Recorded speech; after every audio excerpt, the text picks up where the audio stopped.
In 2011, Matt Damon bought a zoo, and in 2013, I constructed my human zoo, doing my best to one-up the actor. But somehow, years later, Matt Damon is still arguably more successful than I am. I mean, did you see that movie Interstellar? I didn't, but you can't tell me that that title wasn't picked just to rub it in my face. Wait a minute, Interstellar was Matthew McConaughey. Did you see The Martian? I didn't, but you can't tell me they didn't pick that title just to rub it in my face. I'm not crazy. Well, Matt, consider our feud reignited, and today I'm finally gonna one-up you because today I'm finally gonna build that zoo. A real one this time. Like an animal zoo. With animals. Zoo Tycoon, released in 2001, was my second favorite Tycoon game for a while, though it was far behind the far superior Roller Coaster Tycoon. It's important to remember that these games aren't related at all. There are a lot of Tycoon games out there. Everybody's calling their game blank Tycoon.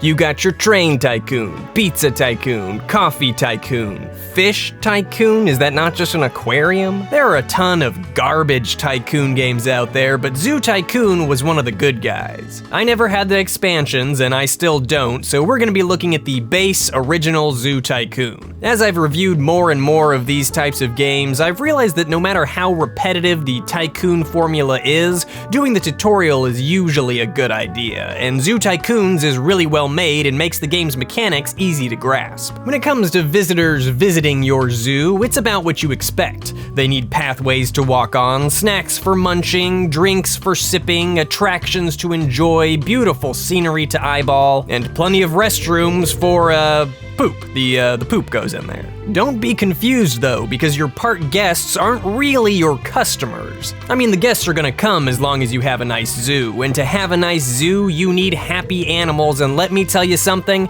that is not a small feat.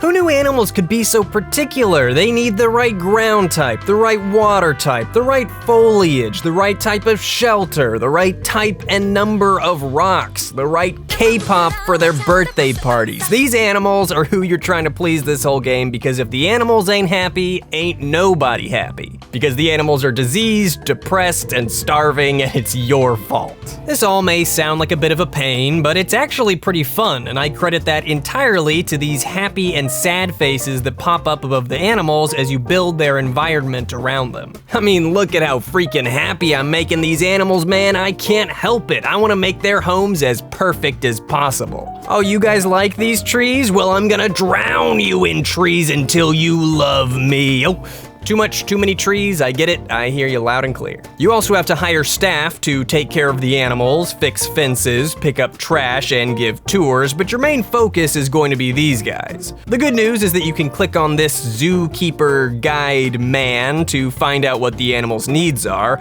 The bad news is, like I said, these cute little adorable D-bags are so freaking picky. I mean, if even one tile is off, oh, they need more grass, they need more dirt, they need more rocks. If it goes in the exhibit, the animals likely have some very specific emotions towards it. The payoff for following the strict guidelines, though, are happy and healthy animals that entertain the park guests, and exhibits that are almost pre-designed for you since you have to get specific objects in there, and they all look pretty accurate. I mean, I feel like if I was left to my own devices, I'd either make a boring exhibit or a grossly inaccurate one.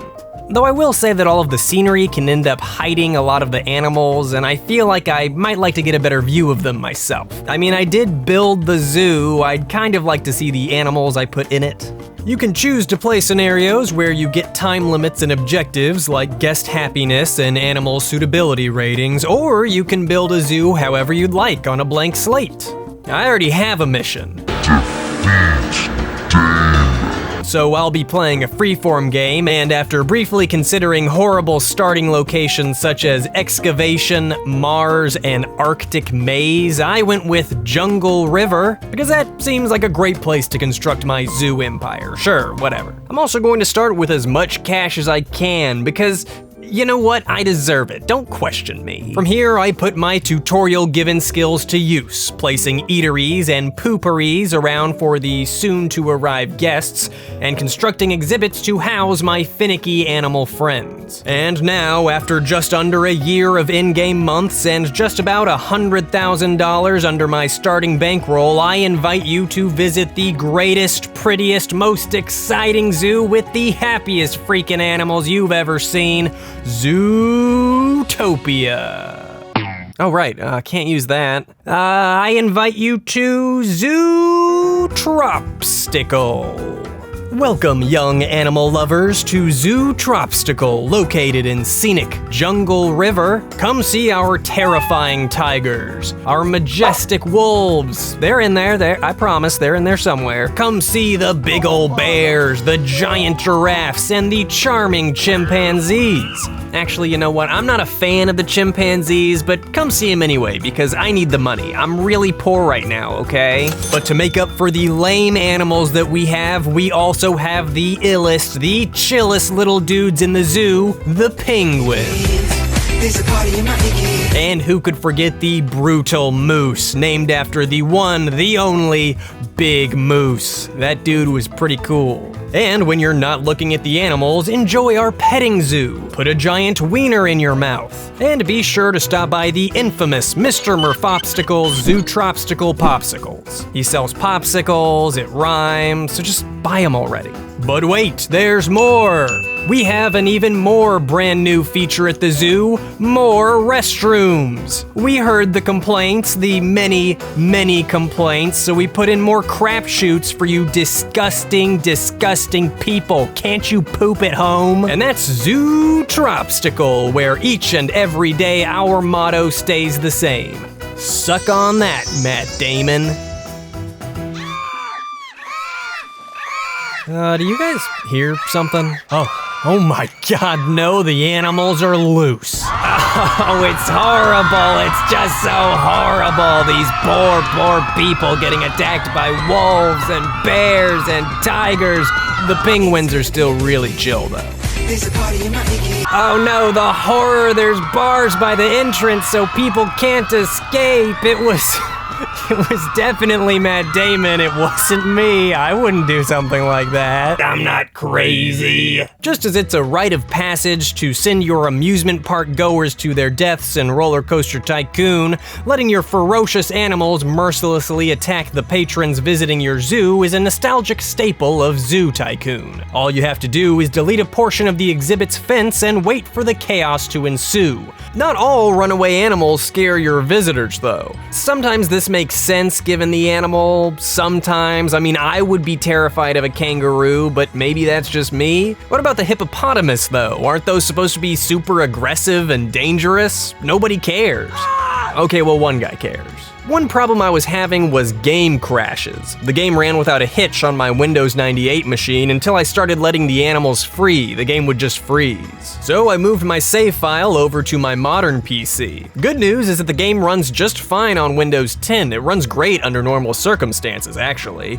The bad news is that it still crashed when I let out all of the animals, and I think it was because of my Gate of Death. I mean, Matt Damon's date of death.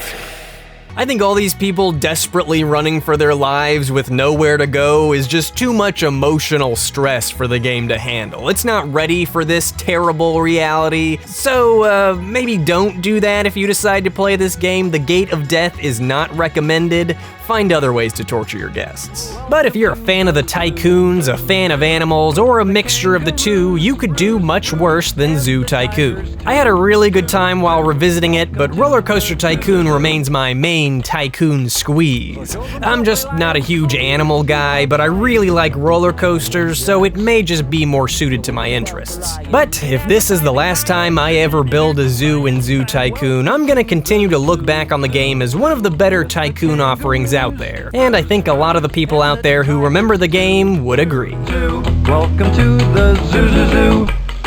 Welcome to the zoo.